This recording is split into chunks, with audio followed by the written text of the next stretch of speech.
one for you right here. Clap it up. Thank you, Ethan.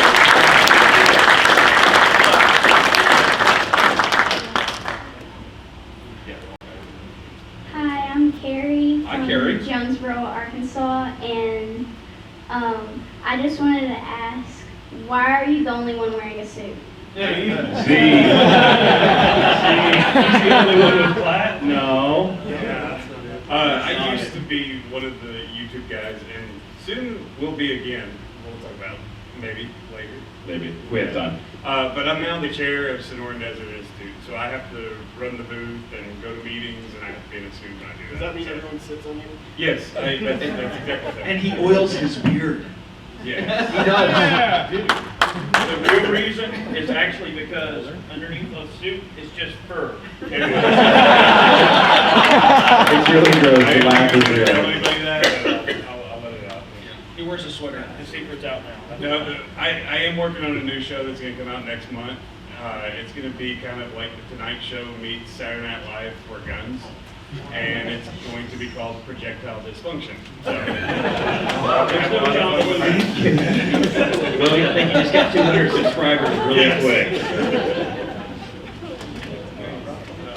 You have a 22?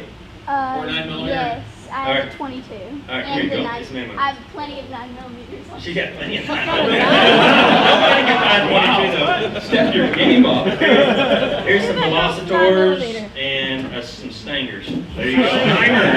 Stangers! Who wears an extra large? Appreciate it. Right here. Oh, you want some more 9mm? Yeah. Here you go. Wow.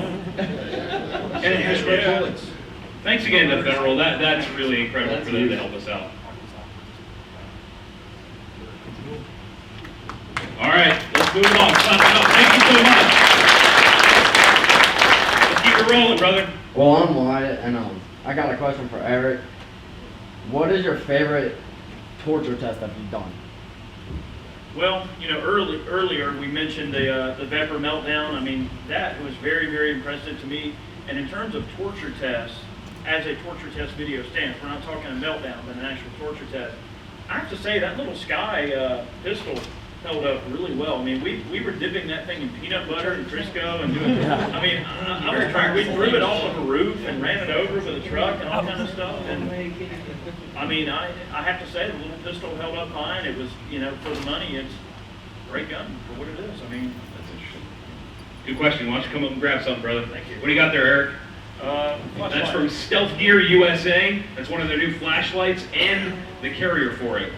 I have no idea on the specs, but they're really nice lights. I think they're like, I don't know, $100 each or more. nice. Is it? I don't know. Stealth Gear USA provided those, so thank you to them. Sweet. All right, let's hear it. Clark from Nashville, Tennessee. Hi, Clark. Got a question for the entire panel. I'm looking for reliable instructors down the southeast section, Nashville, Atlanta, Kentucky, Indiana, Arkansas area, just trying to figure out where I can get reliable shoot house, tactical pistol 1, 2, 3, in that regard, sort of concept. You got anything for me? That's actually a difficult question because there's so many good trainers out there. There are a lot of guys that travel around. Like I said, MTAC training is in Muncie, Indiana. That's not too far from us here, and they're about to open a shoot house. That's a great place to get started. That's going to be opening soon. But besides that, there are just so many guys that are always traveling. I personally don't know of any specific to this area. Anybody want to add something? One guy down in Georgia is Eric Cohen from Sage Dynamics. Yeah, they do a lot of yeah. pistol work and such. I mean, he's a great guy. I mean, I know a lot of people that have taken his courses and been very happy, and he pushes you. Oh yeah, They're not easy. So. Oh yeah, no, I've heard from them. Yaker's only about an hour out of Nashville, hour and a half. Yeah, I'm taking the Craig Douglas ECQC at his type response in Camden this December. A lot of trainers also travel, so if you have a specific personality or anything or methodology that you like, make sure to reach out to them. Yeah. Social media makes things very accessible, so if there's a particular trainer, hey, when are you going to be in X? What classes are you going to run during there? And just sign up for those as well. So, I mean, And hosting a range, is that still a thing? Like people? Yeah. you have it. I know every trainer wants one. Okay. There's a guy in the back, a little bald guy with a beard. Stand up, Matt. Matt DeVito, downrange firearms training. You need to talk to that young man back there. Thanks, Matt. Yeah. Sit down. No, Matt's been a big help for today, so thank you, Matt, and thank you for the question, brother. Let's get him up here and get some. Oh, some of that Lehigh Defense demo? Yes? Oh, there you go, an Eidolon. Help him out, yeah. Cool. Thank you. Look at that, just getting loaded up. Thank you so much, guys. All right, go ahead, man. Hello, my name is John. I'm from Louisville. And Hi, John. This is for the whole panel. What is a firearm that you regret getting rid of? I'll go ahead and start that, Chair. I'll go ahead and start that. I had a Winchester Model 70, Target Model, 257 Roberts, mint condition, 4-digit serial number. I sold it to dig a pond on my property. And if you've ever seen some of my old videos, that big hole that does not have water in it, every morning when I lived in that house, I looked out the window and I saw a big red hole in my backyard, and it reminded me never to sell a firearm again. Hey, what's that pond chambered in? Failure.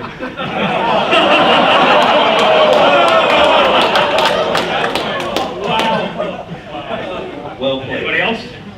I'll go ahead and admit to this. I sold a PSG-1. What? Yes. Tim, come on. I know, I still get mad at you every time you bring this story up. And it gets worse. I had an HK-21 Homer conversion. I still, Yep. So Yeah. I go back and I try to price those, replace them. I don't make enough money. So you guys need to watch more videos. Twice, autoplay. Try that one. Yeah. Venezuelan contract FN49 and 7mm with about a high 3-digit serial number and about NRA grade 98% condition. That got broke by UPS on the way to the Yes, store. that makes the story even worse because I sold the gun on Gunbroker for a handsome sum, mind you. And then the sons of bitches broke the thing. So the stock, the guy sent me a picture and the stock's like, Shout out to I felt like UPS. a complete idiot selling that gun. I should have never got rid of it. Anybody else? Mine was a simple one, and you guys are like, serial number this? Yeah, I don't know I like that. The 2.5-inch 6.86 7-shot in 357. That thing was such a monster, and there's nothing awesome about that gun. The fact that it's awesome, like you can't like carry that every day for funsies. It's a heavy beast, but that thing is just. You would rather hit somebody sometimes with that thing.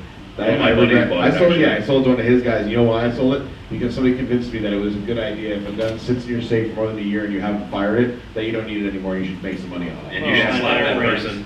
You should slap him. When he comes back from Afghanistan, we should smack him. Slap him right in the mouth. I only sold one gun ever, and it was just because I didn't really like 40 caliber, so Yeah. I don't regret it at all. Yeah, I would regret that. I had an old Browning I'm not sorry.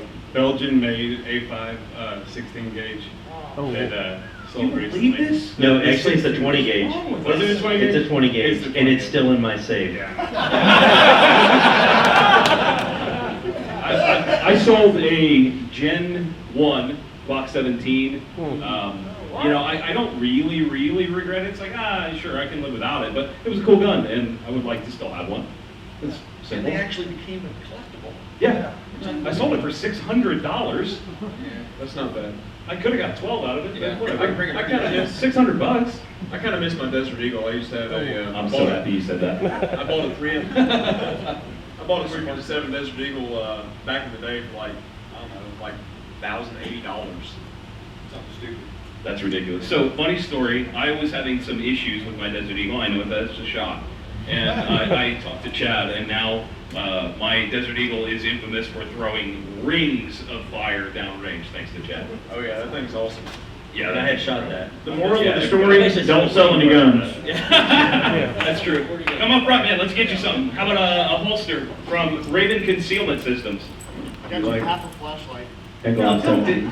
Eglon holster. What color? All right, here. All of it. It's not taking my thunder. Give him that holster, brother. Like no night light. You ready? That's from Raven Concealment. Got a bunch of ammo. Everybody ready? Throwing a holster? What is that, a sling? Protect your heads. I take boxer tactical slings. Okay. See, why'd you throw that? All right, brother. Let's hear it. All right, guys, I'm Alex from Washington State. Hi, Alex. You came from Washington State. 2.5 days booking it down here. Wow. dedication. Quick question, what part of the state? Kind of base of Mount Rainier. Okay. I got lost on Mount Rainier one time. That's a whole different story. It's easy to do. Yes. And they made a movie called 22 Brokeback foot of Mountain after it. Really? I went there. And there you go. So first off, I blame you guys for my milsurf addiction now. Amen. And That's to fair. Eric, your gun room that you've been filming in lately, how did you build that? How are you preserving those firearms from getting moisture? Details, please. All right, hold on. Before you get started, it is as ridiculous as it looks. Okay? Well, I can tell. It's incredible. John and Tim have been in it. He's been in it. I don't think you've seen it. Slept in it, didn't It, it? Before it was a gun. No. no. There were some straps and some So weird the things. way that, so I basically took some inspiration from Tactical Walls, and it's a hidden room in my house. That's all I'm gonna say. So it's a hidden room, and it has a, I guess it's not so hidden anymore, as I tell everybody, but the thing is, it's got a sliding wall and everything like that. It's kind of clever. Y'all been in it. Yeah. Yeah, it's awesome. But, You challenged us I to find it, we could. Yeah, it's well insulated, and we got dehumidifiers in there to keep the humidity at proper level, and then also temperature. And of course, we're pretty good about checking on them from time to time. And tell you what, pull me aside later, or here in a moment, I'll show you a pan of the. There you go. I've got a picture. Very cool. That'd be amazing. Yeah. Bring yourself up front, man. Let's get yourself up. He has an awesome shirt on too. Yeah, appreciate it. Awesome. John, you brought up stuff. Thanks, man. Appreciate the support. Hey, brother, do you have a 1911? How about a sidewall leather holster? With a pheasant. You have a 22? You have a 22? Perfect. Yeah. You have a 22? Not yet. What? I'll keep this. Because then she may trigger the 22 caliber. I'll take his ammo. All right. How you doing? I'm Daniel from St. Louis. Hi, Daniel. And, Hi, Daniel. This is kind of for everybody. I wanted to find out, a lot of your personalities come through in the videos, some more than others, and I can appreciate that. But I wanted to kind of challenge you guys. Maybe I'd see a bloopers video sometime in the near future. Every video is a bloopers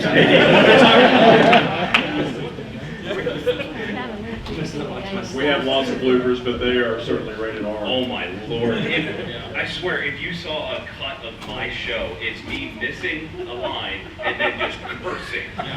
See, I don't cuss on video, The whole thing. but you see. So the minute I screw something up, it would just be a solid beat. Yeah, like we are all foul mouthed. Well, I'm Yeah. cursing most of these guys, but it's bad. Yeah. Whitey actually, he does blooper reels at the end of most of his videos, and it's usually really, really funny. And if you really like cussing, Jeremy, our editing bill is hundreds of dollars a month, thanks to leaving him out. You have an editing bill? Isn't it You're weird? doing something so wrong. You pay somebody to edit. I don't know what that's like. Yeah, our YouTube channel is PG, but I would say that our outtakes video is definitely rated. Okay, understand. Kind of just a quick follow-up question. You guys have anything big coming up, in the near future for your channel? Something different? Everything. I'm gonna shoot center fire. Well gauged. Sorry, I didn't mean to drop a bomb on everybody. Hey, brother, do you happen to have an aim point? How about a One up here I 22? didn't see, because that would be in my pocket. No. Let's give him some of these rail pieces from Kinetic Development Group. Kinetic These Development. Connect pieces are absolutely incredible. The one's right in front of you, Whitey. Let's do those. So I just want to talk about those for a second. Those are quite literally one of my favorite products of the last 18 months. Seriously, super, super fast, and makes M-Block completely different. And let's say thank you. Is anybody else here besides you? So thank you. Hey, he's in the back. Nate is here from Kinetic DG. Thank you so much. All right, keep it rolling. All right, hey guys, so my name is Wes. I'm also from Washington State. We actually carpooled up for the last 2.5 days. What's in the water up there? I know, right? We're all insane. I asked because I lived out there for a couple of years. Yeah. Is that You what's must be wrong from with you? Tennessee. They fill that water. I wasn't born there. All right, what's your question? So anyway, I also want to say thank you for everything. Been watching all of you guys for a long time. My question is kind of a follow-up to it or a forward to it. So when I go out to the range, I have a small collection, but I can never take all the guns that I have. But I always end up taking one of the same gun because it's my favorite gun to shoot. What's your favorite gun, or what's the gun you always find yourself taking to the range? because it just can't not shoot it? That's fun. I like this question. I'm gonna go ahead and start. I usually take my HK-45. I love that gun. Everybody craps on me for liking HK. I really, Nate especially. See? No, I love that gun. Go ahead, Whitey. I would say a Glock 19, the one that I carry all the time. I think if you're going to go to the range and you do carry, that is an opportune time for you to make sure you're not losing what little skills that you are gaining. Way to be sensible about it. Oh, I mean, wise. But yeah, definitely the 19 that I carry every day. Mine, Smith & Wesson M&P Pro 9mm long slide. Every single time. I always take it everywhere I go. When I travel, I take a long gun, or in this case, a pistol with a brace on it, but there's an ATF officer here, I never shoulder that. Not once. Never. So, and that's a SIG MPX, believe it or not, with the SIG brace on it. But like these guys, I always carry a handgun. I can't say I always take a rifle out, that's the same, but I always have a handgun, which is my carry gun. So it'd be, right now I have a CZ Phantom on me. Really? Chris. CZ Phantom? Phantom? It's stealthy, you can't see it. All right, let's roll. Probably the one that I take to the range most. I very rarely get to go to the range and not have a camera. And I probably speak with a lot of these guys when they're shooting. Usually we have a camera with us. So, but when I'm shooting for fun, my Franken pistol build, which is the 2245 with the tactical solution barrel and proportion trigger, and it's just fun. I probably put at least 35,000 rounds through that one pistol in the past year. Yeah. Very cool. I found myself lately taking my small black bag with my G9 SBR with Griffin Revolution 9 suppressor on it and my M&P compact. The M&P compact with the suppressor goes everywhere I go if I'm going It's out of true. the range, because it's so easy just to load up those mags, go out and just plink a little bit. I even plink in my backyard with that thing. I got a big old pile of mulch back there hidden behind some Leland cypress trees. I mean, you can't beat it. Yeah, and to mirror Chad, I mean, it's hard to go to the range and not take like Smith & Wesson M&P compact with a can on it just to play with. But I would say if I go to any range that involves some actual range, I take the K31 everywhere I go. A K31 service rifle goes everywhere I go. Even if it's a road gun, I mean, I've been known to like throw a K31 with, a bunch of ammo and stripper clips with me. And, sometimes it's not an AR, sometimes it's not a shotgun, sometimes I take a K31 and just go for it. That's right. No matter what I take to the range, I always take my Smith & Wesson 500 Magnum. And for one reason, is to wait until everybody on the range is not paying attention. I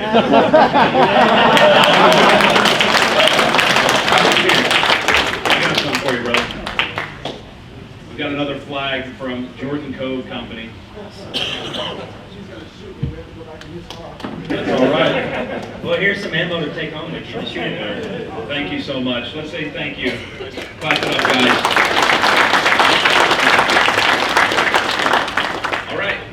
Hey, my name's Daniel, and I live here in town. My question is, I've got a 4-year-old little girl that watches the videos with me, watches all you guys. Oh wow, that is a problem. She said, yeah. Well, she says Hickok talks too much. And I agree with her.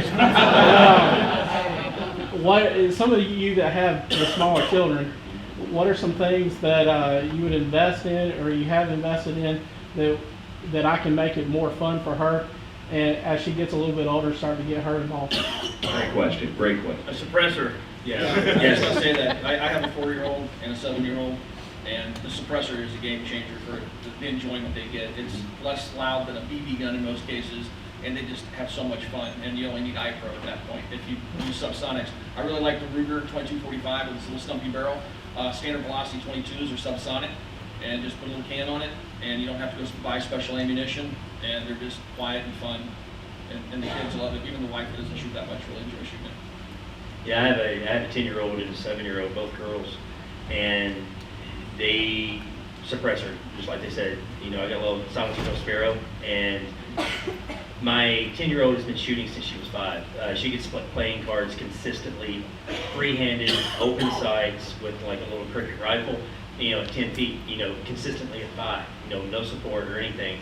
However, she's 10 now, but my 7-year-old, she doesn't shoot yet, just because she's crazy. She's not responsible enough. She's not mature enough for me as a parent to say, hey, even though I'm right there with you, to put a firearm in their hands. Because, I get the question a lot because, I'm the rimfire guy, and, most kids start off shooting 22s. It's like, well, what age should I start my kid off shooting? Every kid is different. It's a maturity level for kid. My 10-year-old, she was mature enough at 5. My 7-year-old, she may be 16. So, I don't know. It's funny, I don't have any children, but I get asked about that kind of stuff for whatever reason. And I always say it's up to the parent to decide. And, I actually catch crap about that. I posted videos on Facebook and things of children shooting and like, oh, you shouldn't let that kid, like, listen, I'm not that kid's parent. That's up to them to decide, and I think a lot of people just miss that. I'm going to mirror exactly what Sam and Dave said. I mean, suppressor all the way. I let my 5-year-old, he's just about to be 6, but I've let him shoot my MP compact suppressed, and he's gotten to the point where he can just about hold the gun, good and steady himself, and he can hit a 12x12 gong at about 50 yards off my parents' deck at their house, with just boring regularity. He shot my CC455 suppressed, and like Tim said, it makes it so easy to teach because you don't have to worry about big muffs on their head, sliding off, or anything like that. Just have to worry about eye pro. The biggest thing is responsibility on the parent's part, not putting a 5-year-old behind a barrel 50 cal. Something like that. That's where you. That's a bad idea. That's where you see the problem starting. It's just very irresponsible. But starting off right with the 50. But like Dave said, it's a maturity thing too. My son, he's been interested in guns, and my daughter sits there with me while I'm editing. She's 2, and she'll say, Eric, Chad, or Daddy, whatever, and she'll watch the videos with me as I'm reviewing them. Torture test. High point. I think she's gonna be a gun nut. My son is so-so. He likes shooting a lot. My wife likes shooting. My parents do. I'm trying to get my parents into more recreational shooting. My dad's had a brick of 22 ammo for about 5 years that we gave him. He hasn't broken open yet. So it tells you how much he shoots. But the kids, it's just. Don't try, Dave. Don't try. All right. That's right. I think we've kind of covered that. I think you need to start them off with some explosions. Because I'm that kind of non-parent. So there is a stack of monstrous boxes from USA Chemical Supply. All right. So thank you again, John. Thank you, man. That stuff's a lot of fun. I want to make a quick point. One of the best things about USA Chemical Supply is that he destroys everybody else's prices for the same stuff. And it's incredible. What did you say? $60, 65, something like that for 50 pounds? I don't know. It's awesome. John's a great guy. If you have any questions about that stuff, he's right back there in the corner. All right, let's keep it rolling. Go ahead, man. I'm Blake. I'm from the small town of Flaherty, Kentucky. Hi, Blake. Everybody in this room is a gun guy or gun gal. We're all passionate about it. What I'm curious is, how do you argue for the gun culture and the gun community against somebody who opposes it? What's your best way of, using logic instead of just out of passion? Can I start with that one? It's gonna take a while. Yeah, that's a deep one. Let's try to be quick about it because that could be hours. I think the biggest thing you have to remember is if you start in that conversation with some of those people, if there's 2 or 3 of them, you can't argue the mob mentality. So get them one-on-one. There's been 3 people I worked with at my previous job that were vehemently anti-gun, and I got them one-on-one. I explained the logic and the science, and even took them to the range. 2 of those 3 now have at least 3 guns of their own. So try to get them alone, and then they'll listen. If you have them more than one, they're just going to be playing off each other. So that's the first thing I'd say. And how about this? Be the example, set the example. It's not just an argument with person to person because it's very unlikely that you're ever going to change each other's opinions. But be the change that you want to see. Be the example, set the example. Every single one of us needs to be out there following safety, talking about it, preaching it, and honestly just not being a bunch of dumbasses and screaming about a bunch of stuff that we can't change. Just go out there, set the example, and we have to change an entire culture, right? We have to change people who are afraid of things that they shouldn't be afraid of. So I'd say that just the way we act and the way we present ourselves is, makes more impact than arguing with somebody for an hour. And take it off the object. One of the things that immediately happened to me with my own family after Sandy Hook was I did not grow up shooting all that fun stuff. I did this all on my own. I got a call at SHOT Show from my mom saying, "Do you have one of these assault rifles? Are you getting?" So I immediately corrected. Well, Mom, I have several AR-15s. Yes, they're equally. Mom, do you see me going into a school and shooting children? No. Okay. Do you expect me to be the one to go into a school and shoot people? No. And that goes right there to what Sean's saying. Be the example and make it, humanize it. Take it off of the inanimate object that requires some sort of function. And also, yes, the group mentality, it's a hard one to fight. Just evasive maneuvers and just outflank and then... Just realize not everybody's, you can't save them all. Right. And logic doesn't work if people don't think logically. So, That's true. I found the best way to convert people is just get them to the range. Yeah. Just, hey, let's go grab lunch. And when I was an executive, I actually took my entire team out, half of which is based in San Francisco. We had a little off-site once a year, and we were in Arizona, so I took them to the Scottsdale Gun Club. Half of them were anti-gun. Not one of them made an anti-gun statement afterwards.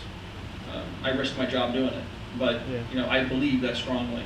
And we just had fun. We went to lunch, went to the range. I said, guys, just pick something off the wall, shoot whatever you want.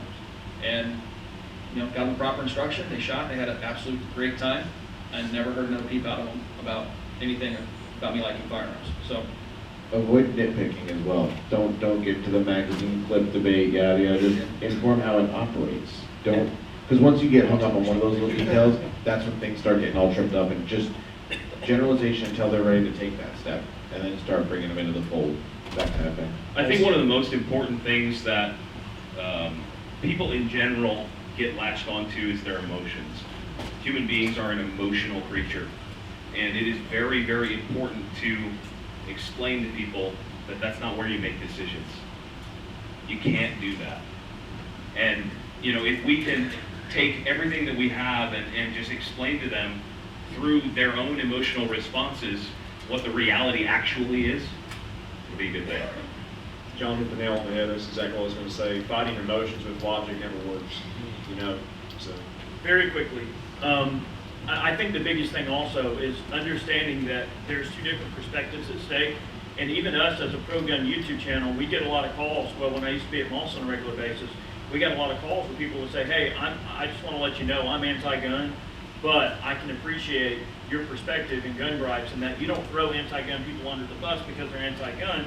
You just present the facts and then let us decide for ourselves. And I've actually turned a lot of people over from the anti-side over to the pro-gun side because I don't belittle their opinions, and I don't say, oh, well, just because I don't agree with you, then your opinion just doesn't matter. Right.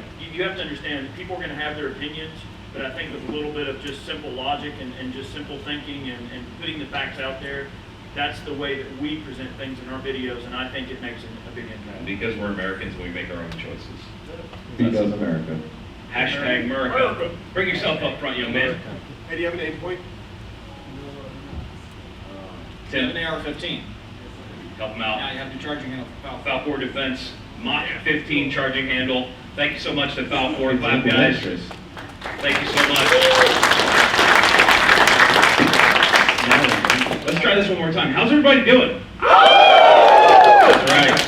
I like that. Tim, I have a question for you. By the way, my name's Ian Wallenstein. I'm from Indianapolis, Indiana.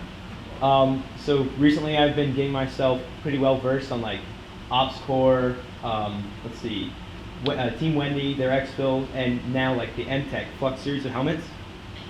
And I'm actually about to pick up like a Surefire Mini Scout, like the infrared version.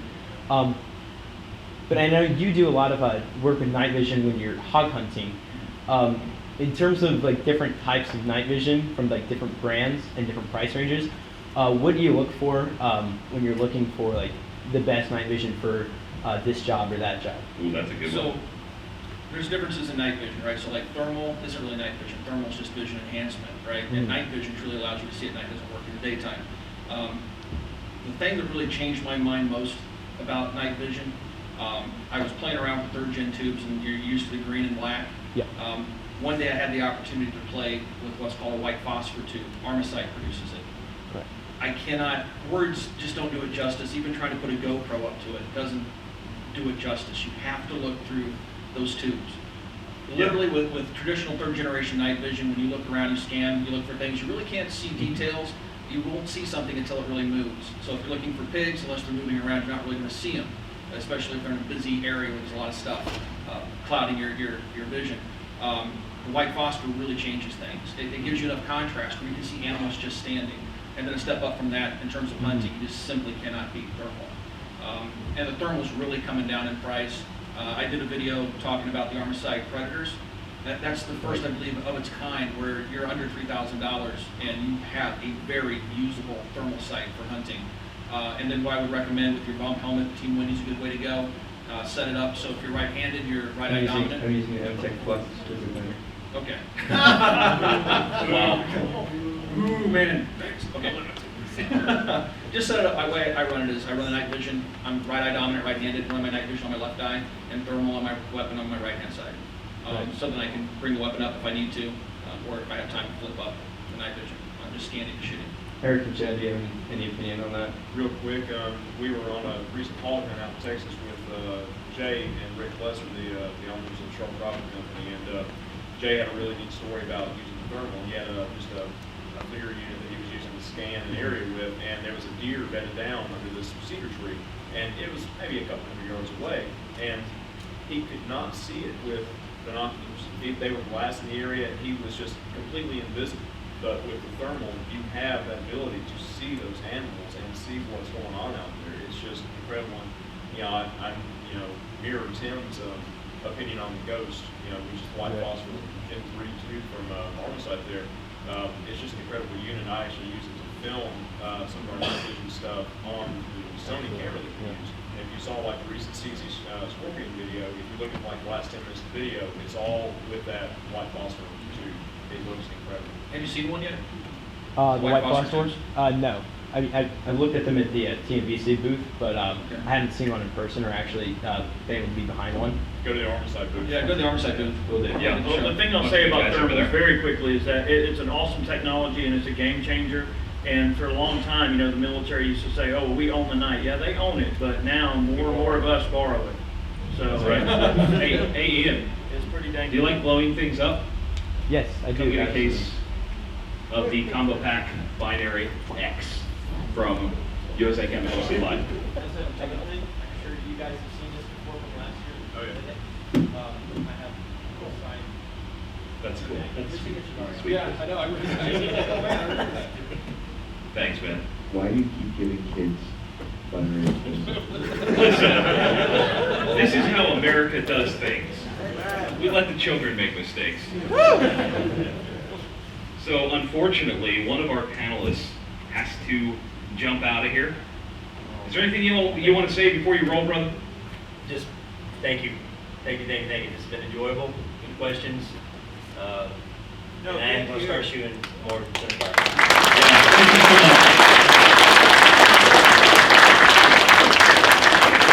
much. We appreciate you, man. Thank you. Seriously. All right, we're about to get this started now.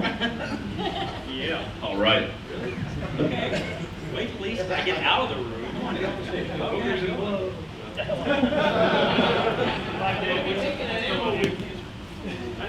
All right, brother, let's hear your question. Hi, my name is Philip, and I'm from Fort Wayne, Indiana. All right. And my question revolves around defensive ammo. When the G2 RIP rounds came out, I think it was mentioned on the bang switch by either Tim or Matt or one of the other major posters that how effective is this round? Is it too effective? Is it becoming too lethal? And we see that now the industry is expanded and everybody's making new bullets that are pushing the boundaries of what we can do. They're made on Swiss machines and technology that we haven't encountered before. So what do you guys think is going to happen when these things start actually getting used in legal situations? You remember the Black Talons? And how the media just had a field day with them? And they were just Ranger SXTs. So I don't think there's any such thing as a bullet that's too lethal. A bullet by its very nature is lethal. Anything that pokes a hole in something that's living is probably going to kill it or has the potential to. As far as the G2 RIP ammunition, I'm not a big fan of it. I care more for penetration than I do about fancy explosions 4 inches into the gel and whatnot, but everybody has their own opinion on what they carry. The nice thing is we have all sorts of options now that we didn't have before. And there's some stuff that's out there that's pretty cool. I mean, if you take a look at what my carrying ammo is, I'm carrying the Lehigh Defense stuff. If you watch the video I did, no matter what I put in front of that bullet, it penetrated about 18 inches of gel through wood, through pork ribs, double stack, denim, steel, anything I could put in its path, and that impressed me.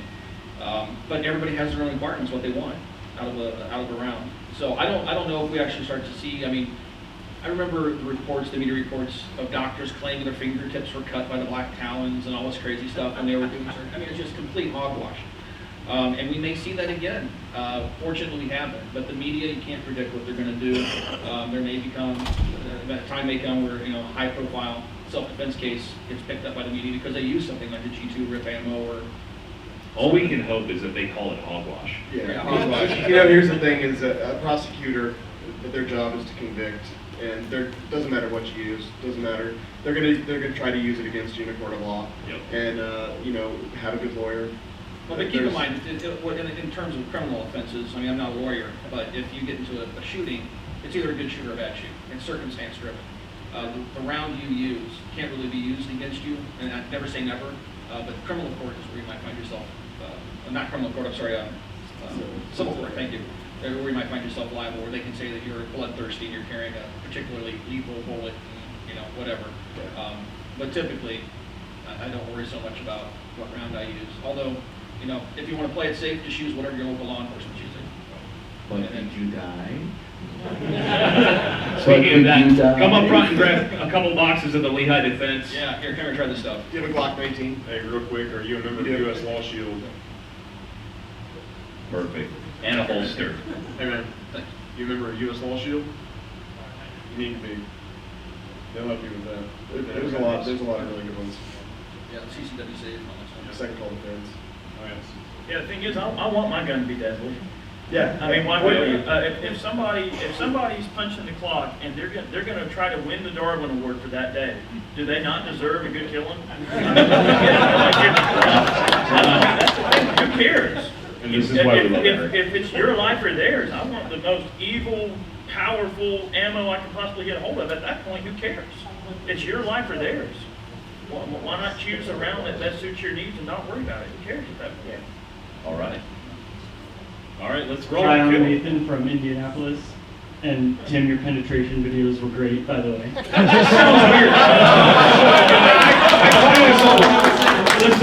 Listen, I don't care. I don't care. I'm up here right now. You just earned yourself some night vision.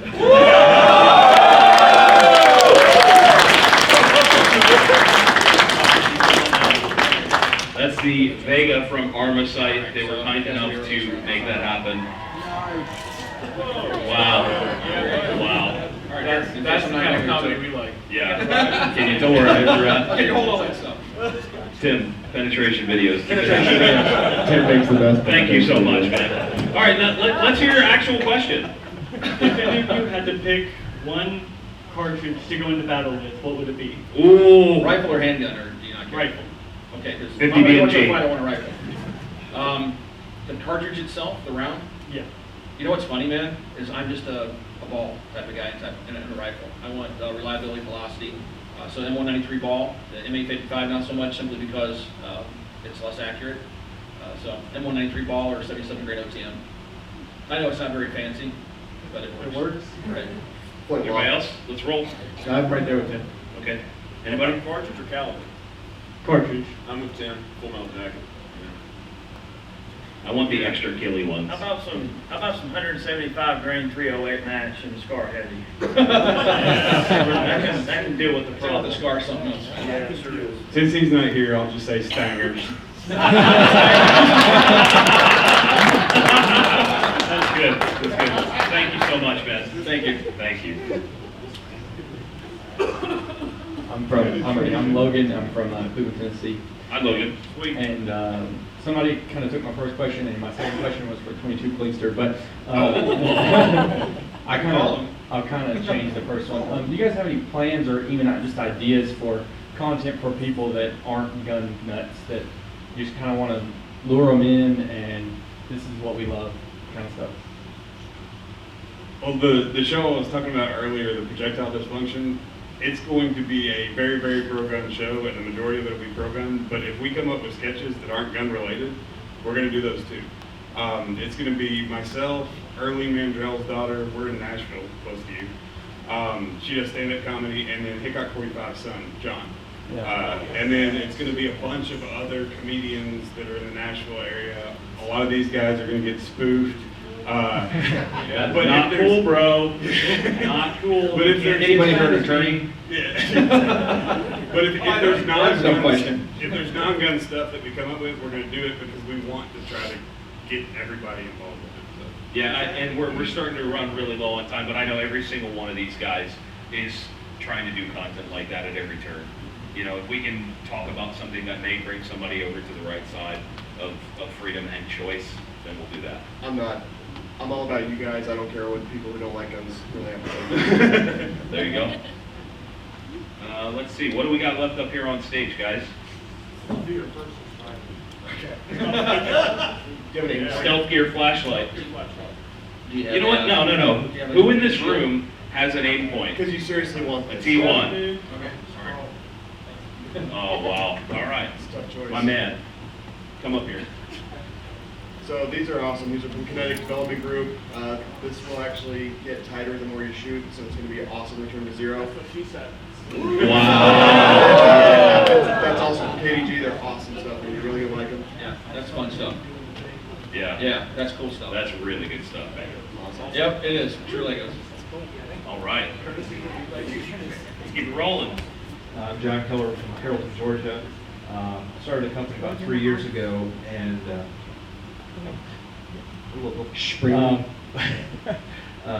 first off, I'm nervous to stand up here talking in front of people. Don't be nervous, brother. It's just we're all family in this room. I don't know what to do with my hands. I'm moving away. Hold on. How's everybody doing? Oh! No.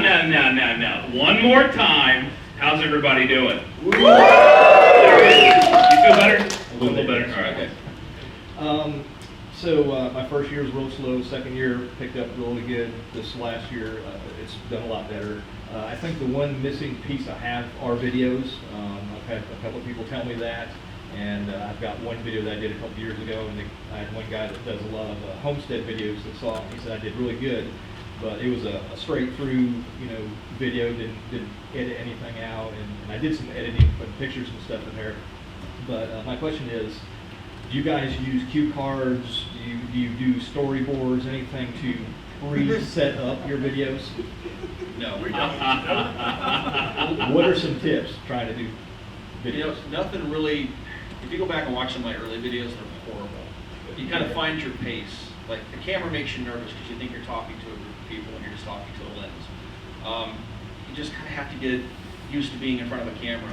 And then you'll find your pace and you'll start to figure things out. Like these guys, I don't use cue cards, I don't memorize anything. I literally just go set the camera up, or if I'm lucky enough to have one of the camera guys out with me, and I just start talking. You can do that, and there are people that do that, and it probably will come off more polished, more professional, but it's just what's comfortable for you and how you can get to what the end result is you're looking for. And I would say, don't try to be something that you're not. If you're not funny, don't try to be funny. Just really figure out, again, just like everything else, figure out what you're good at and really just focus on that, because that's what you're going to be passionate about. And I just think that's the key to everything. Treat the camera like a person, singular, one person, and talk, have an interaction. That's why we have so many outtakes, is because I'm bona fide a little nutty. So just talk. Yeah. Just talk like Tim said, to the lens. Treat it like a person. Have a conversation with it.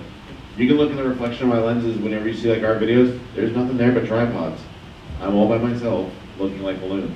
But that's all it is. I have a relationship with my camera. And content is king. So the more content you have, the better off. I mean, to increase your reach as a channel or as a personality, just try not to think about it like what you're doing in each video. Just put them out and put them out and put them out. The more content you get out, the bigger your footprint will be. And that's the thing, is just content's king. You just got to have that content out there. So I am actually, if I'm not mistaken, the only person up here that actually does use a prompter. A teleprompter. I do. I use a teleprompter to do my show every week. I write the show out, yeah. You're a big That's fat phony.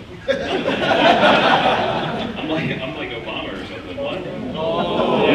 Yeah. That was weird. That was weird. That was the day. So harsh. But yeah, I do use the teleprompter. It has helped me. It is one of the most difficult things to get used to using. What? I think you just said boats and hose.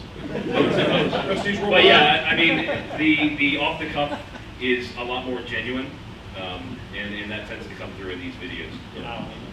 I don't even know what you're talking about. Do you have a 30 cal rifle? No? How about a 9mm? All right, grab a couple boxes of Lehigh Defense. The thing to remember too is, what? if it were easy, everybody would be doing it. So that's True. one way to look at it too. I mean, it's not easy. Nothing about it. Unless Hey, Sean's still trying to steal this light. Sean, put it back together. Who needs a sling? Come on, everybody jump at once. I'm just gonna huck this. Oh, Jesus. There we go. Get a helmet. Get a helmet. Yeah, we're not throwing the water. Hey. All right. We've got a lady. Hi. How are you? Good, how are you? I'm fantastic. I'm Shelley from Illinois. My husband and I started shooting together about 3.5 years ago, and we both just love it. We were all in from the get-go. How are your significant others? Do they shoot? Do they enjoy shooting? Do they hate that you shoot? What are their opinions? That's fun. I'll go first. My wife, she likes to shoot, but we have small children, and she's basically in home life. So it's kind of hard for her to get out to the range, but I try to get her out as often as I can. She loves shooting. She does really well with a revolver, not so much a semi-auto, which is odd. She can just stomp them out on a target at 7 yards with a Model 60, which is crazy. But she likes shooting on suppressed guns, everything like that. I would say that she doesn't have an opposition to firearms itself. She loves it. She loves what I do, but she also hates it because it takes me away from the house a lot, and when we're out working, it's just time away from home. So that's the biggest thing for me. I think for me, a lot of the guns come in pairs. So if I'm buying an awesome handgun or something like that, I normally have to buy another one for Brandy. And she's very instrumental in how we operate the channel and making sure that we're where we're supposed to be when we're supposed to be there, doing what we're supposed to be doing and everything. So from a business perspective, she's busy all the dang time. And we have a 100-yard range in our backyard. Actually, 2 ranges. One's 50 yards and one's 100. Let's be honest, your whole yard is a range.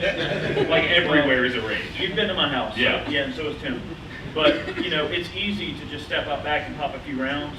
And sometimes it's hard for me to encourage her to just take a break, go out back and shoot some rounds. I mean, the range is in the backyard. There's no reason to not go out there and do some shooting. Yeah, Brandy. She's such a busybody. Sometimes it's hard for us to get together and shoot. You'd be surprised. You think like, you see us on the channel, we're shooting all the time.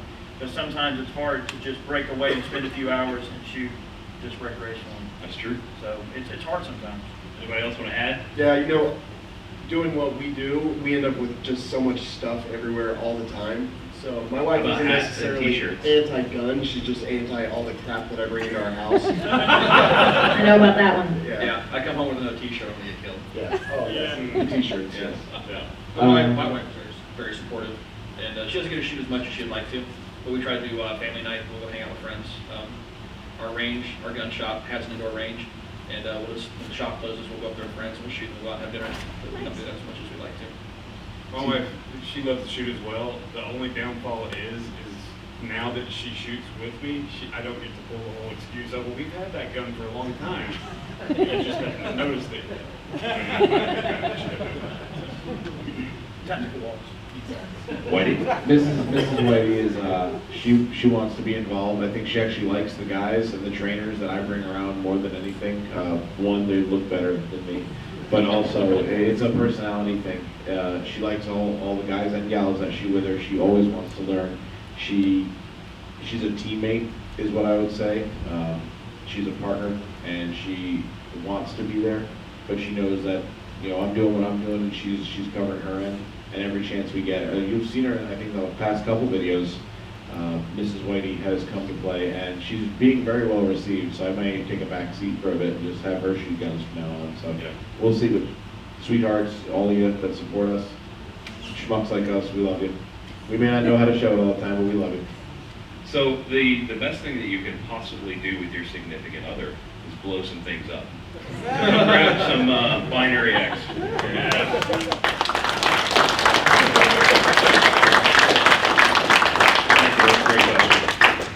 Hey, I'm Doug from Indy. I know you guys already kind of touched on this earlier, but I've got a 4-year-old who's turning 5 in January, and my wife and I decided 5's the age that I can put a gun in her hand. And she's mature enough, she's been around guns, she's excited about guns, but how can I keep her interested shooting a 22 into paper safely without her just not being able to keep the attention span?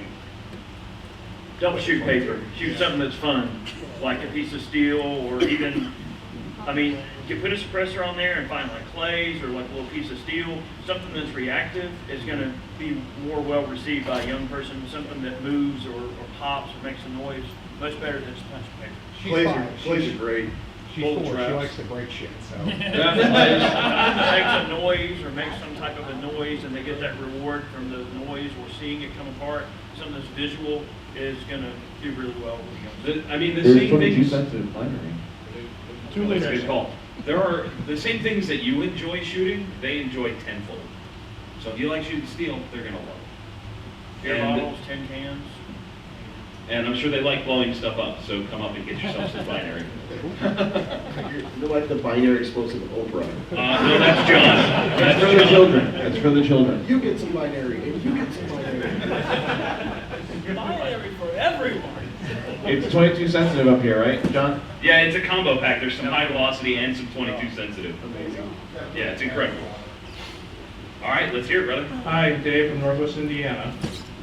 Biggest challenge I have in shooting is finding places to shoot. I live in the suburbs. That's difficult. Public ranges only allow paper targets.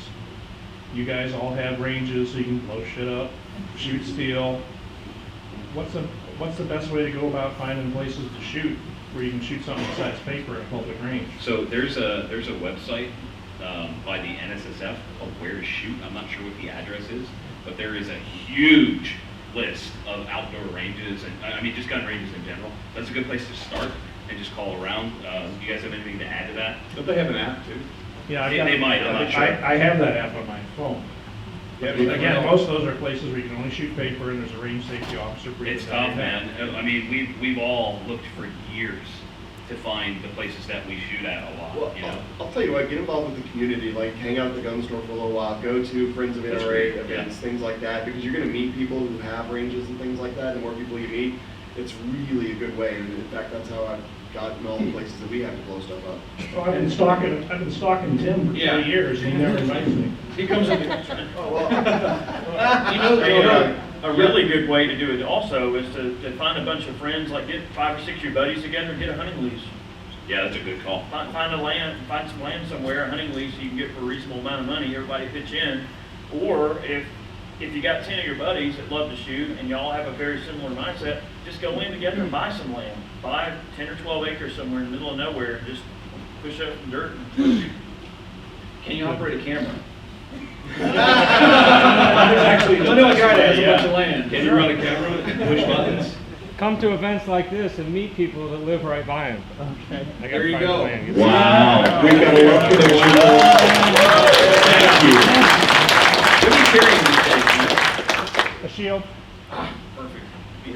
Look at that. So these Stealth Gear USA holsters, they got some really awesome moisture wicking and they keep you cool in the summer. That's beautiful. Thank you, sir. All right. All right, I'm Aaron from Fort Campbell. So my wife gets tired of me watching videos all the time because when I buy a piece of equipment, I'll watch 18 hours worth of video on it, just on a battle belt. Wow. So have you all ever been approached by a company or made a torture test video where a company either asked you to take it down or tried to pressure you to make something that you didn't believe talk about it, if you could say?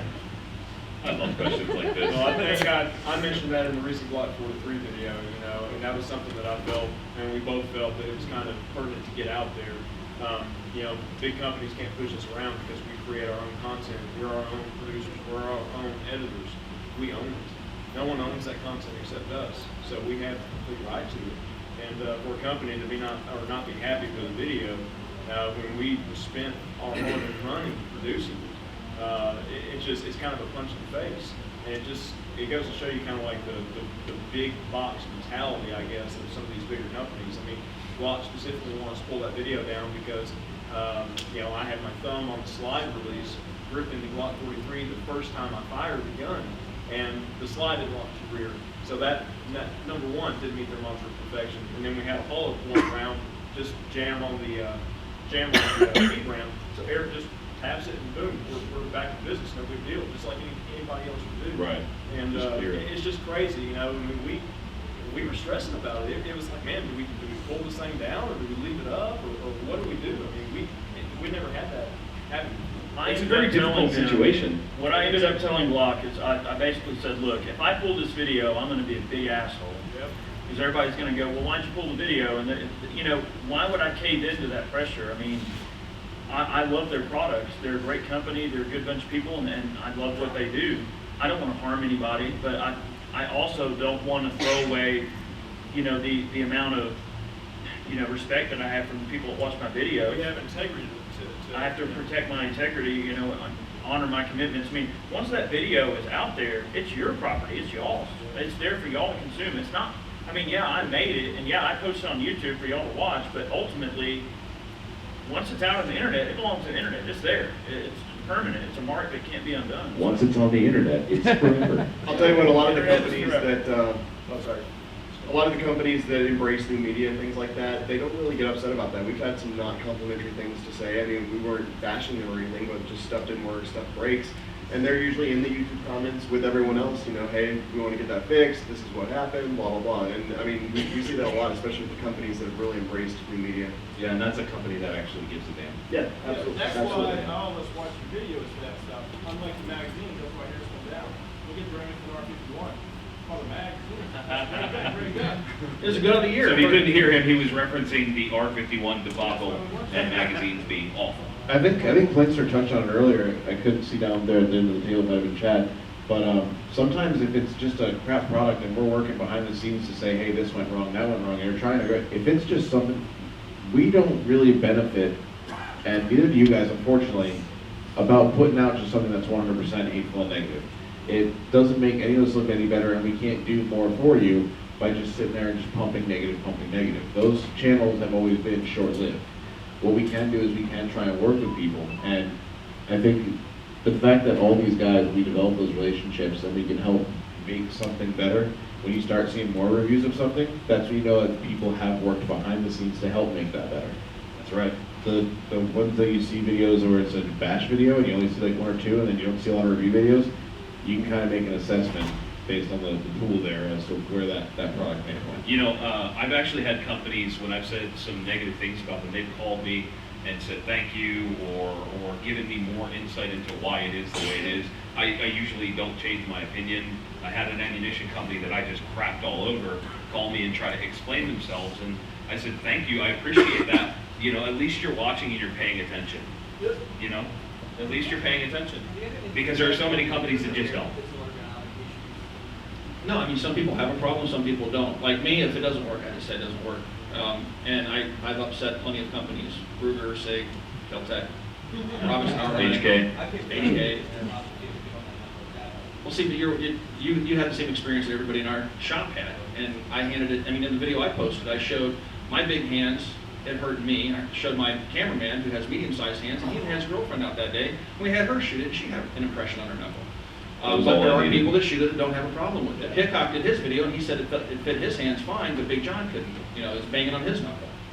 But, if the gun companies can't take constructive criticism, I don't think I bash products. But if it doesn't work, I don't like something, I just say I don't like it or it doesn't work. And, some of them take it better than others. I got you something, brother. It's a Boxer Tactical Omni Sling. Thank you so much. The thing about it is, to kind of expand on that just briefly, is that they're not used to being told that sort of thing. What they're used to is going to a writer and going, all right, I'll pay you 10 grand or whatever, blah, blah, blah, blah, blah, and then this article gets put out that they get to review and pick and choose and all this bull crap, and then all of a sudden, whereby the writer might have written a badass article is completely awesome, then the publication company puts out trash because they're trying to protect the people that are paying for all this mess. So they don't do that to us, and it intimidates. Yeah, I mean, You read a magazine and you see the R51 article, says it's the best thing since sliced bread, and on the next page it's a full-page ad for the R51. Shocking. I mean, yeah, so. Shocking is for real. We don't have that problem. well, Yeah. Well, the magazines, remember, they have developments. I used to write for some of the magazines, and I don't want to do it anymore because it is, you have an editor that sits over everything. And if you point out something that you don't like, the editor will just erase it, and it's not even your article anymore.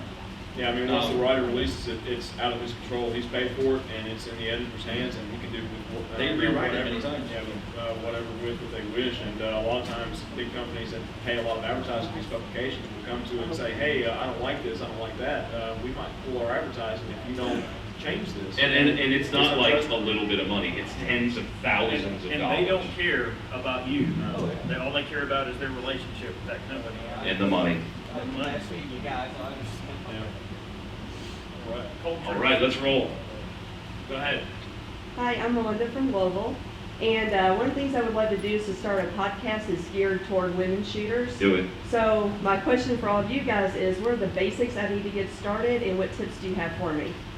Sean? Yeah, I mean, the basics, sound is really important on a podcast. It's it's the most important thing, I think, is because if it's just horrible quality. But you can get digital recorders. I mean, the Firearms Radio Network is amazing. They've got a lot of great shows, and Jake, the president of the company, he actually kind of gives out a little packet and, talks about what mixing boards and, the investment up front can actually be quite huge, but we just started with not a whole lot, digital recorders, things like that, recording in free software, Audacity, on a laptop, and just kind of grew from there. But honestly, a digital recorder, some phones work really well, but you don't have to start out super, super expensive. Just figure out something that actually sounds good, do a little bit of research on what the audio codecs are and things like that, what's going to sound the best, what's going to give you the best fidelity, what's going to sound great, not pop. Some of the sound meters are usually pretty good, but all kinds of information out there. I'll give you my email address and provide any assistance that I can, because I think podcasting is amazing. I think more people should do it, and we'd love to figure out a way to answer any questions you have. Whitey and I spend a lot of time doing podcasts on FRN. Whitey, do you have anything to add to that? Do it. Just do it. Just do it. Yeah. And like we said earlier, content is king. If your content sucks, then nobody will listen. You can get a lot It's of quite good simple. stuff off of podcast answering on YouTube too. That's one that Jake recommended to me when we first started talking lead. So we learned everything from that. And talk about the things that matter to you. I mean, that's something that people like to go, well, that person's talking about that stuff, I should do that because people are paying attention. I guarantee you there are people that care about the same stuff that you care about. Talk about that. Mind and the parachute, both of them only work when they're open. That's right. All right, let's bring you up here. What do we got left, guys? Do you have a Glock? There you go. That is so context, that holster is released at NRA. That is brand spanking new. They haven't sold it yet. That's from Stealth Gear USA. So thank you to them. Clap it up, guys. Very cool.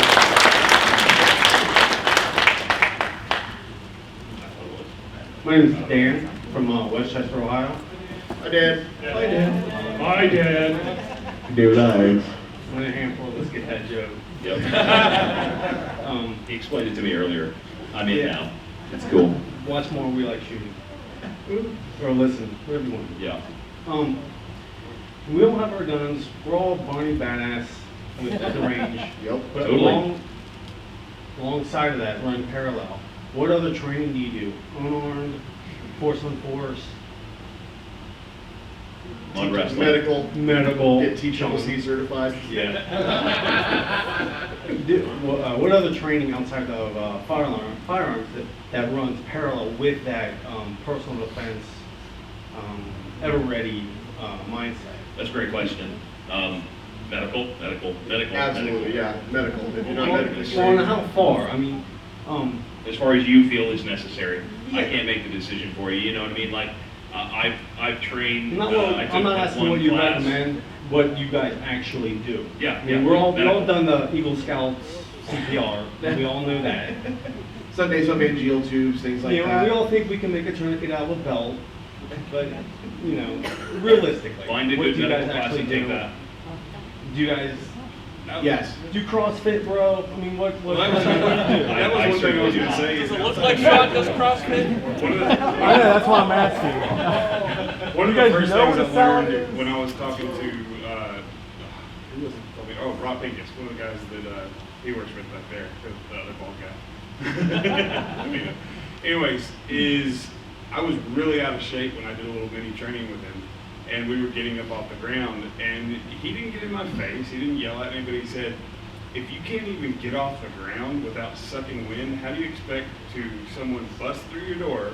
You're sitting there with a beer, a donut, and a remote control watching TV, and grab your gun and defend yourself and your family if you're not in shape. So, Or when the zombies come. yeah, exactly. So that kind of motivated me to lose some weight, and I'm not doing very good at it, but you know, I'm getting there, and it's something that I think is imperative to being prepared for something like that. So. You could train to shoot from a recliner like Eric did in the What Bullets Do in Real Life video. That was amazing. He goes, I have this recliner, we're taking it with us. What for? Well, and you saw it in the video, it was good. That's a very good question. Overall, I would say physical fitness is important, staying in shape, and we're all guilty of not doing it like we should. Physical fitness, mental preparation, always mentally preparing yourself for anything that could happen. If you have the physical ability to carry out a task or do something, or if you've trained yourself and you got the muscle memory down, you can draw your gun, you can do all this.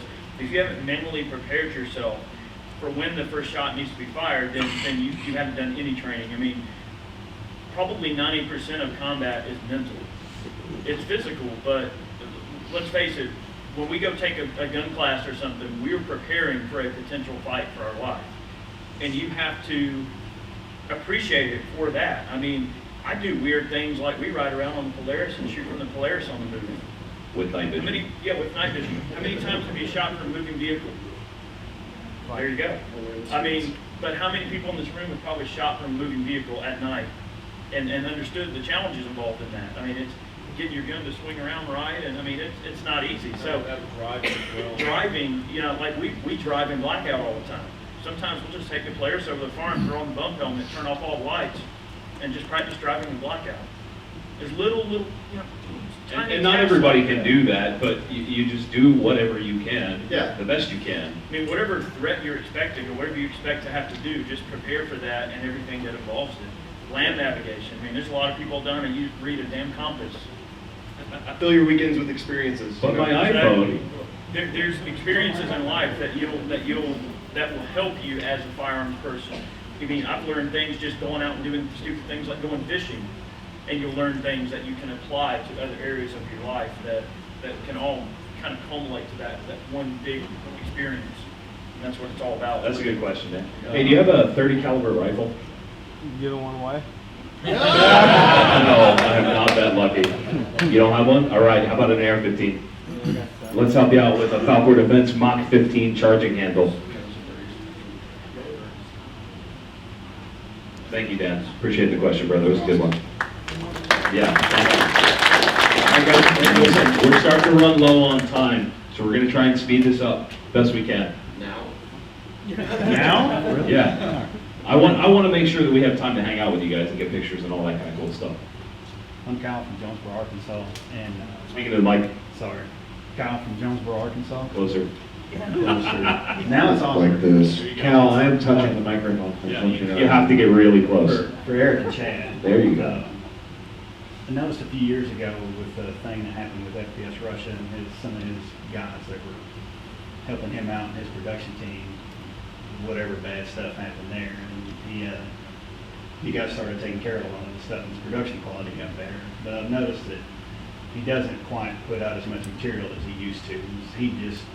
Is he kind of moving away from it, or can y'all even go into that as a personal deal? Well, okay. The way off. Does anybody here follow FPS Russia? Okay, so a lot of people do. You know, What's his name? Kyle. So he's a really good dude. You know, he's a local Georgian like ourselves, so we're not too terribly far away from him.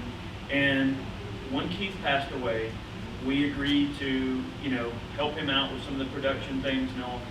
he's not putting out the volume of content that he used to. I can't speak for him from a business perspective, but what I can say is that we produce a lot of his content, and some of it's been pretty big budget, some of it's been a lot of fun, and everything like that. I wouldn't say that he's running out of ideas.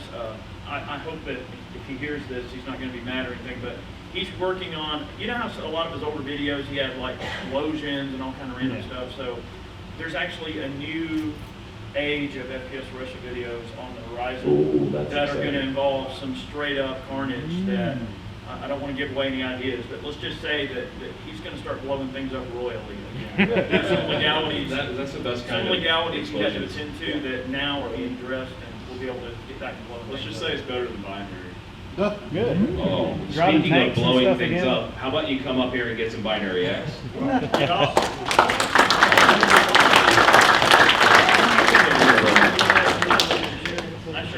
a lot. All right, bro. Hey, Chris from Raleigh, North Carolina. Hi, Chris. Just want to say thanks for everything you do, not just from entertainment, but from some of the stuff you do from just like a consumer protection standpoint. A lot of the stuff I watch on YouTube that isn't necessarily firearm related, those guys do a good job of making sure that the consumer is protected, and it's a passion of theirs, and I see some of that in a lot of your stuff, so I want to say thanks for that.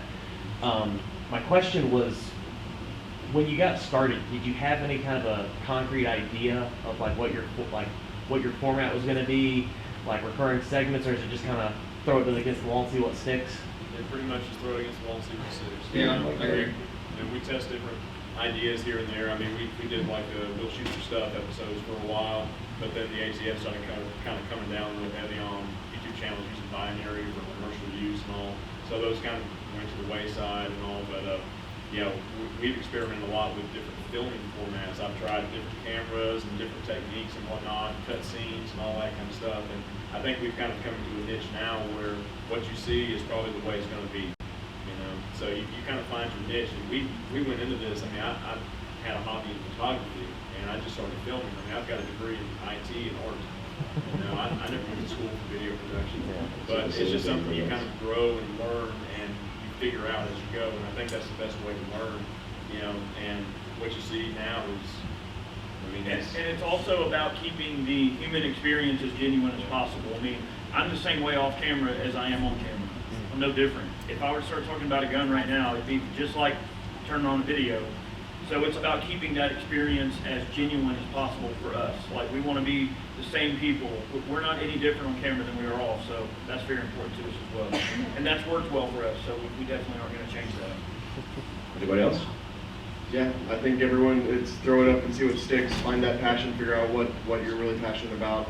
And Pretty much, I think everybody I've ever ran into on YouTube pretty much starts off one place and winds up someplace completely different a few years later. It's just, you kind of learn and find your pace, you know? You'll figure out what interests you and how to present it. Like I said, just go back and watch just my videos 4 years ago, 5 years ago. It's completely different. Feel, my on-camera presence is completely different, so. So I'll be a little bit different. TGC News is completely, it was blocked out. I filmed about 10 episodes before it ever went public. That was planned. It's all strategic. Like the way it is structured, yes, there are things that move around, but it was planned out like that. But the kind of content that these guys, like, I don't do the same kind of content that these guys do. It's a lot different. The review stuff, that's the way I always say, just do it until you find your rhythm, you know? That's the way it has to be done. You're just more organized than we are. It's not an exact science by any means. Right, right. And yet, you know, we talk about this all the time. You have to be genuine because people will see right through it. With your planning and your teleprompters and your... Look, I will say that, I mean, I watch TGC News every week, and you know, John's an awesome guy, and what you see on the news channel is what you get. I mean, John is himself all day long. I mean, yeah, sure, using teleprompter or whatever. I mean, he's still himself. He's not putting on some kind of facade and trying to portray something that he's not. You know, Well, one of the key things that was very important to me through the creation of videos was to remain myself. It's very easy to write things that sound correct to other people, but what I actually did this. I started writing like that, and when I was reading it out loud, it's like, wait a second, that's not how I speak. That's not right. Yeah. And that's why there are certain scenes where you see me like flipping off the camera and being, you know what I mean? Like, that's me, and that's super important. And I know every single person here. He curses at my kids. Not all the time. It was only a couple times. Yeah, it was loud. All right, brother, come up here and grab yourself some. Do you have a 30 cal? Yeah. We're make this happen. Yes. Go ahead and have your pick. Valcourt Defense. Got a couple breaks there. The King and the DS300. Which stands for Dragon Yeah. Snout, by the There way. you go. Dragon Snout. Is that Yes, that's so that brake is the same one they put on their Petra 300 Win Mags. That's the is- alpha brake. Yeah, that thing is ridiculous. Super good. If it can tame a 300 Win Mag, it'll tame anything. All right, just got a couple more questions left. Let's hear it, Ben. I'm Mark from Mount Juliet, Tennessee. Hi, Mark. Only for a year. I'm a refugee from California.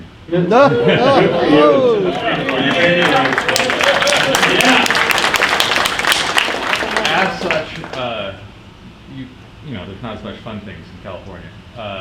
What would be your fun gun that I should look into? Buy a machine gun. Yeah. NFA. You want fun? Short barrel rifle, it's cheaper. Yeah, SBRs are fun. NFA items. I think we'll all just go, yeah, NFA items. Yep. That's very easy. There's nothing more fun than one of those. And I saw the guy with the handicap. Oh, that mess? That mess. Yeah. I saw him. I Did you laugh at him? we were walking someplace trying to get here, so. Well, I appreciate that. I did giggle, but not directly at him. You see that? If you wanna have a gun that can go fast, you know, look at one of those Fostech Echo triggers, or maybe one of the bump fire stocks that are out there. Those things are great. Make a lot of racket, have a lot of fun, and not to pay all the obscene money for a machine gun. Get some of the weird guns, the Evo Scorpion, Timors, Yeah. just that stuff. A You know, blast. Bullpups are fun. I bought a 50 caliber Desert Eagle for that exact purpose. Oh, it's so stupid. It is dumb, but that's why I bought it. Because every time I pull it out, I have fun, and that's important. Yeah, guns don't always have to be about practical use. Sometimes it just has to be fun. I mean, there's nothing wrong with that. Yeah, that's a great question, man. Come on up here. What do we got left, guys? I got this flashlight for you. Stealth gear, I've fully taken it apart and flashlight. touched every piece. Yes, It is really bright. And we got some other cool stuff here. We got some ammo for you, brother. We appreciate it. Fantastic. Just leave that light at a crime scene. Right. My fingerprints are even on the inside. Thanks, man. All right. Jason from Milwaukee, Wisconsin. Hi, Jason. Before any of you guys were ever on YouTube, who were the people that inspired you in this type of industry? Your Rob Lathams or Jerry Micklicks? That's a very difficult one. Well, it's probably not popular, but I didn't really watch a whole lot of videos on YouTube at all. So I kind of came into it blind, which is why we're such idiots. Yeah, I didn't find any of these guys until we started doing things. The things that we saw, like I just felt like I could do it better. And then once you get into that world, you start meeting the people that swim in that same You pond. guys are almost a second generation YouTubers, it feels like, in some ways. Ooh. And you guys really are bringing up and upping the game here. We're trying to. Well, thank you. It's Tim's fault. Yeah, I think what kind of inspired me was the gun magazines. As a kid, I lived by those gun magazines. You know, every time new magazines out, I was surfing the magazine stands looking for something. And YouTube and the internet brought something different. And what the Military Arms Channel's kind of turned into is like my own vision of what I would like to see in terms of firearms content, and I like video.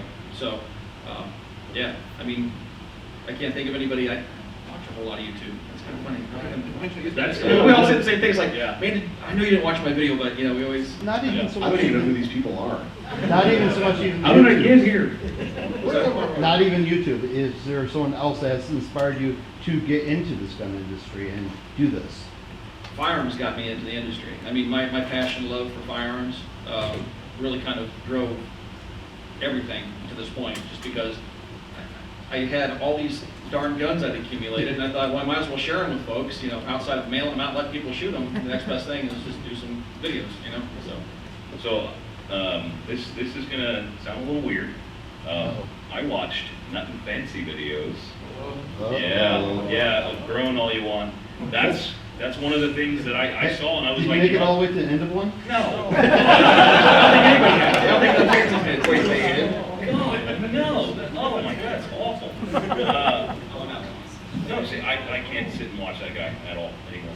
You should try being interviewed by him. I met him at 2013 SHOT Show, and it was a 20, 30-minute interview. Yeah, I can't do that. That's why my videos are 10 minutes long. But that kind of thing was super important to me. You know, I was like, oh, this is so cool. It's something that represents what I love. And that just kind of was the catalyst. And then I started finding guys like the people that are up on this stage.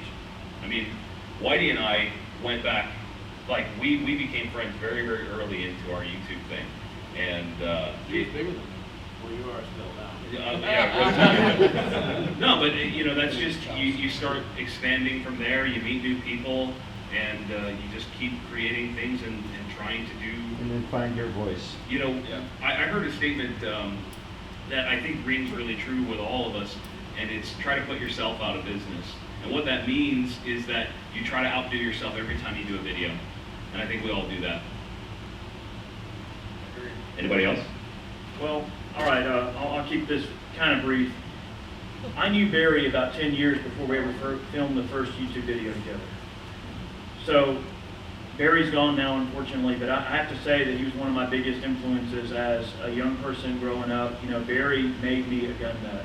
My grandpa made me a gun nut. The writings of Julian Hatcher made me a gun nut.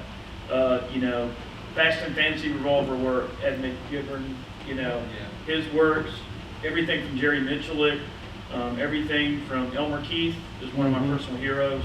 A lot of the old school guys that, you know, there's just never going to be Americans like them again. And, you know, guys like Jerry, what kind of validated things for me is when I had the Michelik family come up to me and go, hey, we want to come do some YouTube videos with you guys. So here I am out here filming with Jerry Michelik, and as a young man growing up and just being blown away at his skill level, and to think that it's like being a little kid on the court, dribbling a basketball, and then Michael Jordan coming up and tapping you and going, hey, want to shoot some hoops? I mean, that's what it was for me. So when Jerry extended that willingness to work with us, that's what made me realize that I was something in the gun world. When I had the Jerry Micheliks of the world come to me, that was a very big deal to me. And it's still one of my most memorable things that we've ever done on YouTube is work with the Michelik family. That's a great question, man. Now bring yourself up here, let's get you something.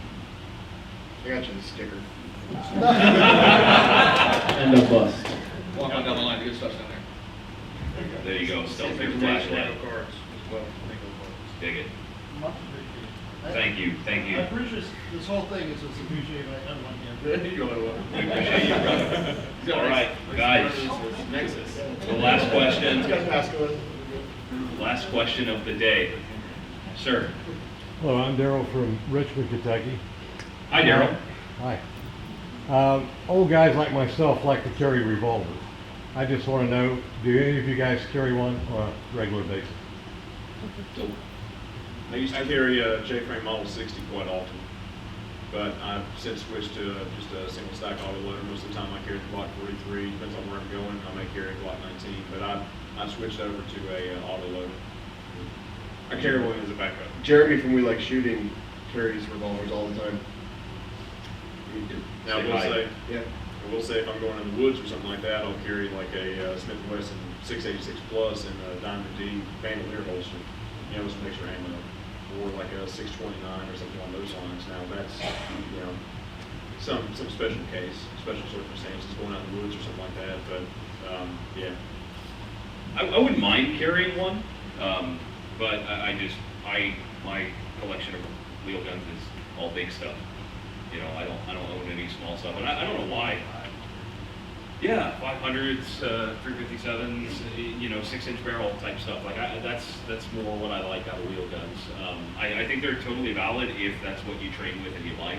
You know, I think a lot of people get hung up in what's cool and what should I carry. You should carry what you shoot well. It's that simple, you know. And I think, unfortunately, a lot of guys just don't carry revolvers anymore. You know, for whatever reason, it's kind of gone out of fashion. Do you guys have anything to add to that? I have to say that, you know, when it comes to handguns in general, I probably shoot revolvers better than I do any other gun. And in some cases, I can get 6 shots out of a revolver almost as fast as I can in semi-auto. So it's not an issue of rate of fire or anything like that. It just comes down to skill level and what you like and what you want to use. With that being said, I regularly carry a J-frame revolver all the time. Now, right now I'm carrying a Shield, one of the Performance Center Shields is ported. But I've been known to tote around J-frame quite often. I'm very fond of the J-frame.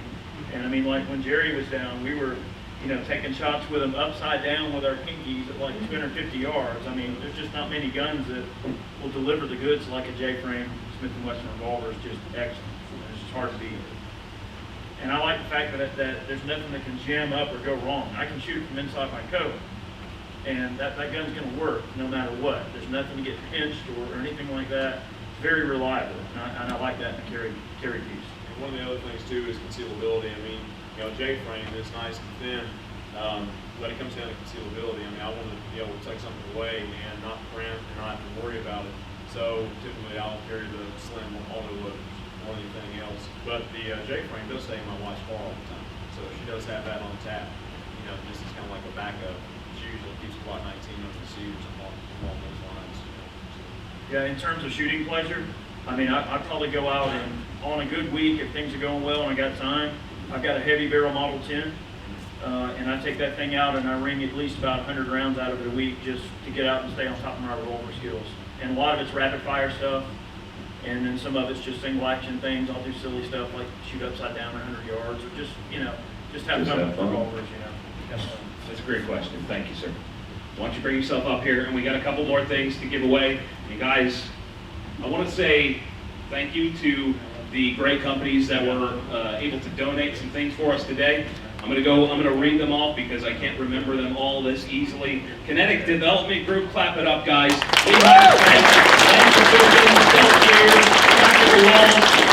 Medical on Georgia Coat Company, Savwell Leather, Impact, and South Florida Defense. Thank you for those companies. Absolutely incredible, guys. To have them support us like this, wow, incredible. And now, I want to say thank you to my friends up here on stage. You're welcome. Thanks, Whitey. It's going to cost you. Every single one of these people has supported what I do on a personal level. They've been mentors, friends, family, and having you guys come out and support what we do is incredible. Is there anything you guys want to say? Thank you. Yeah. Thank you very much. Love the ball, yeah, 100%. Biggest thing is thank you for setting us up. I mean, yeah, John, this wouldn't happen without you. So, thanks, Jeff. We leave it up for John, guys. Keep it.